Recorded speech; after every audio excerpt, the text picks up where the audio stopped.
cukup turun ayat.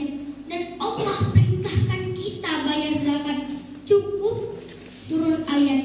Akan tetapi Allah perintahkan kita sholat, tidak cukup sekedar turun ayat, melainkan Nabi Muhammad SAW dipanggil oleh Allah Subhanahu wa Ta'ala naik ke Sidratul Muntaha. Dari segi ini saja, sholat itu sudah istimewa. Benar kalau Nabi yang menyatakan, innama masalus sholati fid din, innama masalus sholati fid din, kamasali roksi fil jasad. Kedudukan agama sama dengan kedudukan kepala di dalam anggota badan kita.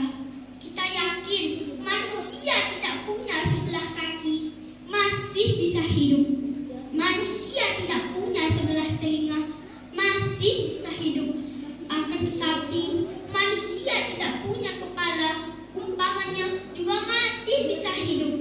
Barangkali itu kutilan, keturunan kuntilanak. Begitulah kita lihat kedudukan sholat dalam agama, dan begitu pentingnya sampai-sampai Allah Subhanahu wa Ta'ala memanggil Nabi kita Muhammad Sallallahu Alaihi Wasallam. Hadirin sahabat-sahabat Raisa yang dirahmati Allah, adapun keutamaan sholat ternyata banyak sekali. Adapun salah satu di antaranya adalah sholat mengajarkan kita satu sifat, yaitu rendah hati. Rendah hati itu bagaimana? Coba kita lihat hadirin. Di dalam anggota badan kita yang paling kita hormati itu adalah kepala. Kalau kita bergurau dengan teman kita, dipukul oleh tangan kita, masih bisa senyum.